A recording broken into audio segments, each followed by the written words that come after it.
In today's world of shifting alliances and growing tensions, the relationship between the United States, Israel, and Iran continues to dominate headlines and concern many around the world. But behind the loud threats, military posturing, and diplomatic maneuvers lies a complex web of reasons that go far beyond nuclear weapons or terrorism.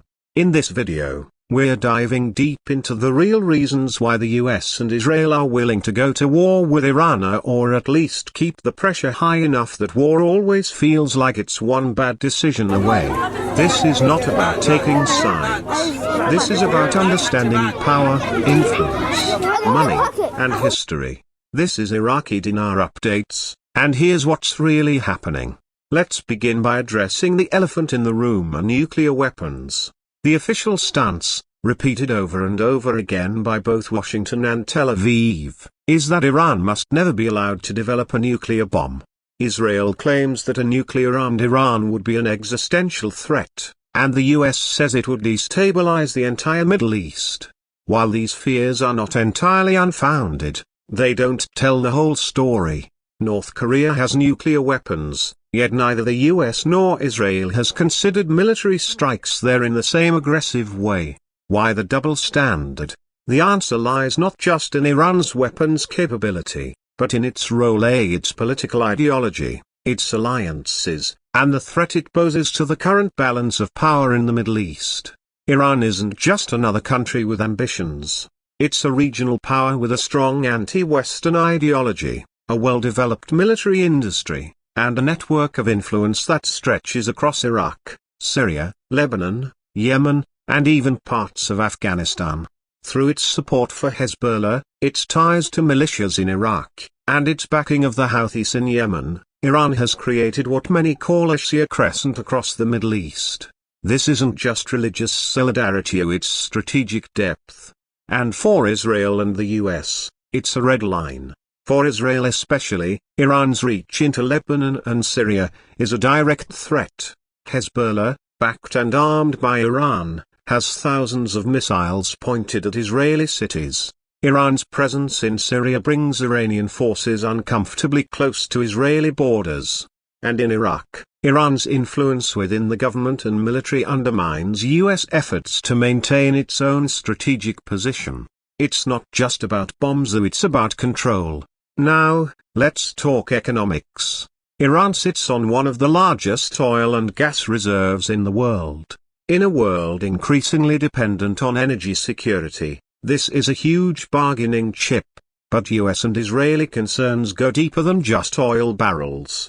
Iran has repeatedly pushed for de-dollarization, the idea of moving away from using the US dollar in international trade. Iran has signed agreements with China, Russia, and others to use alternative currencies. This may sound technical, but it's a direct challenge to American financial dominance. The US dollar is one of its greatest weapons, though it allows the US to sanction countries, restrict their access to global trade, and maintain global influence. If countries like Iran succeed in creating a parallel financial system, the ripple effects could threaten the very foundation of American economic power. Then comes Israel's strategic interest. As a small country surrounded by often hostile neighbors, Israel's national doctrine has always been about maintaining regional military superiority, or what they call the qualitative military edge. A nuclear Iran would challenge that. But even a powerful conventional Iran with drones, missiles, and allies across the region would weaken Israel's ability to act freely in the region. Every time Israel launches an airstrike in Syria or Lebanon, Iran's presence becomes more of a risk. Over time, Israel fears being encircled, unable to operate, and forced into strategic containment.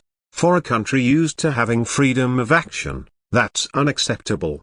And of course, we have to talk about domestic politics both in the US and Israel.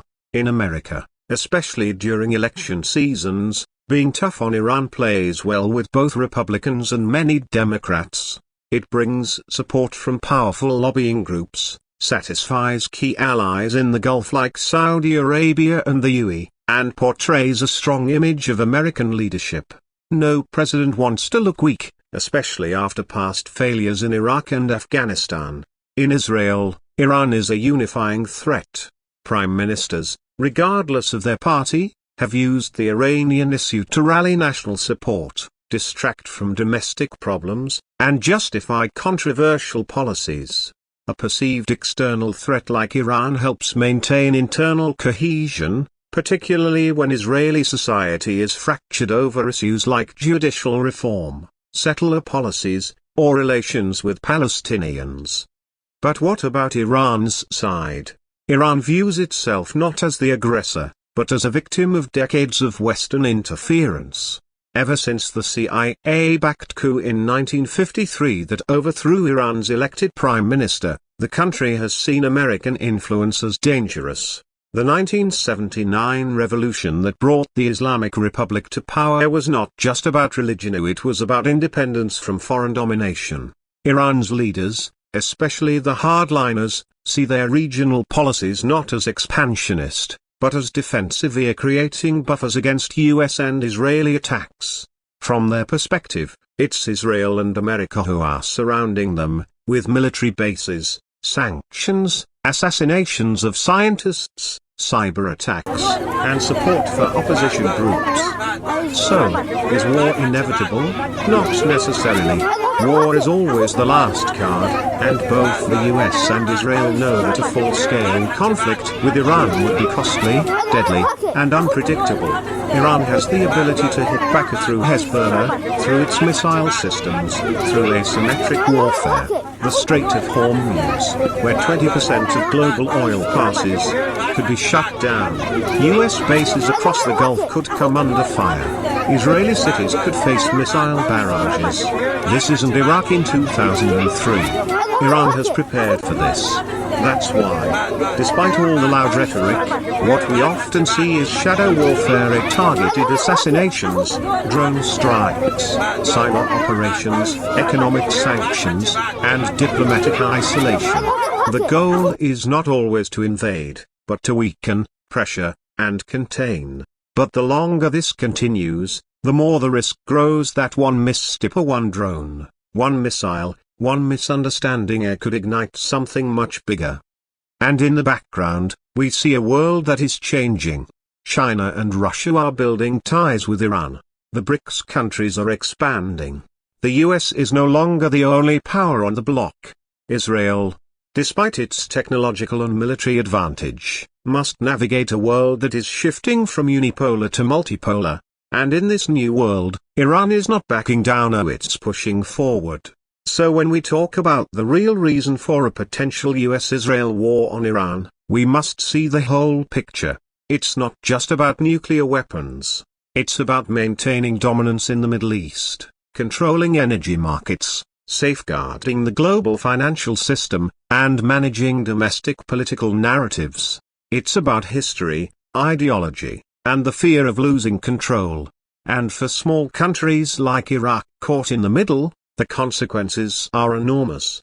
For Iraq, this conflict is more than just news headlines. It affects our economy, our politics, our security. Iran's influence in Iraq is stronger, but so is the American presence. If war breaks out, Iraq could become a battlefield once again. That's why understanding these dynamics isn't just academic, it's essential for our future. If you've made it this far, thank you for watching. These are complex topics, and they deserve more than just headlines or slogans. Here on Iraqi Dinar Updates, we try to bring you the full story honestly, deeply, and with respect for your intelligence.